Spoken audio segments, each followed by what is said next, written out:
Hello, അസ്സലാമു അലൈക്കും. താത്തയും കുട്ടികളൊക്കെ വന്നിട്ടുണ്ടായിരുന്നു കേട്ടോ. അവൾക്ക് കുറച്ച് സാധനങ്ങളൊക്കെ മേടിക്കാനുണ്ടെന്ന് പറഞ്ഞു. അവൾ പെരിന്തൽമണ്ണ ജാംജുമിൽ നിന്നാണ് സാധനങ്ങളൊക്കെ മേടിക്കാറ്. റമദാനൊക്കെ വരില്ല, അപ്പോൾ അവൾക്ക് ഒരുപാട് സാധനങ്ങൾ മേടിക്കാണ്ട് പറഞ്ഞു. അപ്പം നമ്മൾ ഫുഡൊക്കെ പുറത്തുനിന്നാണ്.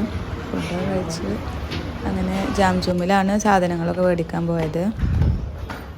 ഉച്ചയ്ക്ക് ഫുഡ് കഴിക്കാൻ പ്ലാൻ ഉണ്ടെങ്കിൽ ഞങ്ങൾ കൂടുതലായും പെരിന്തൽമണ്ണ റോയൽ പ്ലാസയിലാണ് പോകാറ് കേട്ടോ. അവിടുത്തെ ബിരിയാണി അടിപൊളി ടേസ്റ്റാണ്.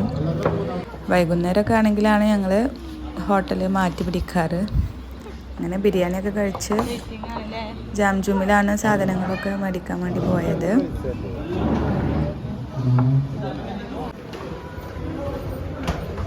ഇവിടെ ബ്രോസ്റ്റിനൊക്കെ എൻ്റെ ഓഫറിൻ്റെ ബോർഡൊക്കെ വെച്ചിട്ടുണ്ട്. അങ്ങനെ ഞങ്ങൾ ജാംജുമിൽ എത്തിയിട്ടുണ്ട്. കുട്ടികളെ കൊണ്ടൊക്കെ പോയാൽ സൂപ്പർ മാർക്കറ്റിൽ പോയാൽ അവസ്ഥയാണ് കേസിൽ. പൈസ പോണ വഴി അറിയില്ല.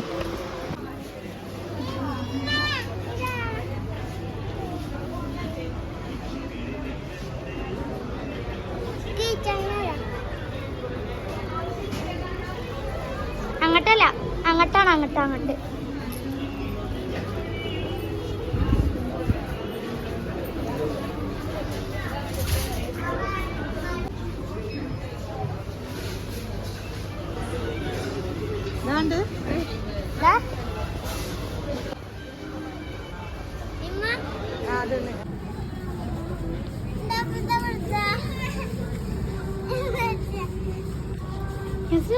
പോവാ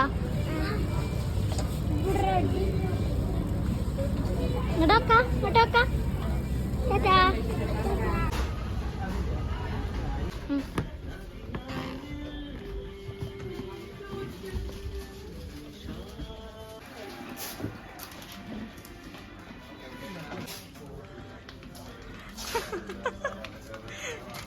ഇത് വേണ്ടേ എനിക്ക്? അതും പിടിച്ചോ, എന്നിട്ട് നോക്കൂ.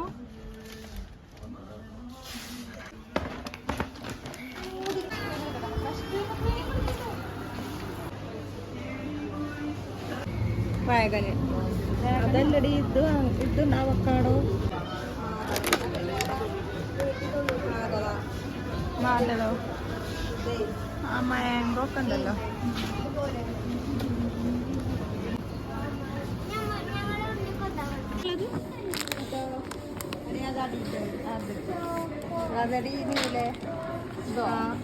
എന്തൊക്കെ അവർക്ക് മേടിച്ചു കൊടുത്താലും അവരുടെ ഫേവറേറ്റ് ഏരിയയിലേക്കൊന്ന് അവർക്ക് വിസിറ്റ് ചെയ്യണം. ഒരു പെൻസിലെങ്കിലും മേടിച്ചിട്ടില്ലെങ്കിൽ അവർക്കൊരു സമാധാനം ഉണ്ടാവില്ല. അങ്ങനെ പെൻസിൽ എന്തൊക്കെ അവരെടുത്തിരുന്നു.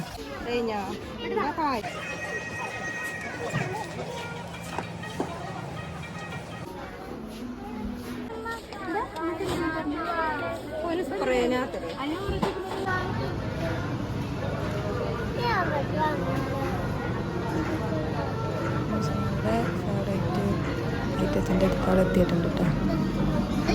മറിച്ചിടല്ലേ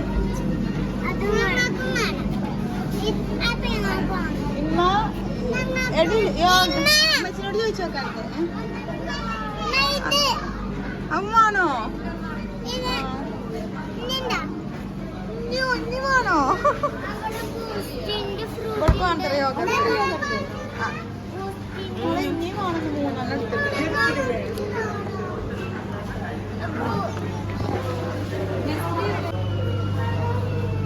എവിടെ? ആ, അതെങ്ങനെ ഉണ്ട് നോക്കാം നമുക്കൊന്നല്ലേ. അടുത്ത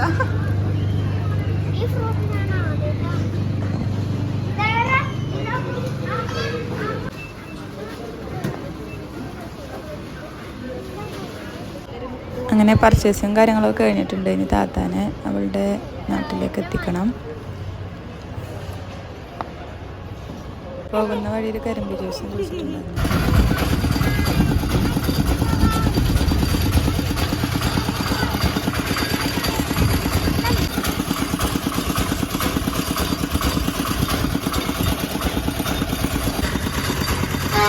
പട്ടിക്കാടാണ് കേട്ടോ അവളുടെ വീട് വരുന്നത്. അപ്പോൾ നമ്മൾ പോകുന്ന മിക്ക ടൈമിലും ട്രെയിൻ കാണാറുണ്ട്. ട്രെയിനിൽ പോയിട്ട് കുട്ടികളെ പോലെ പിന്നെ നമ്മൾ ആസ്വദിച്ചു.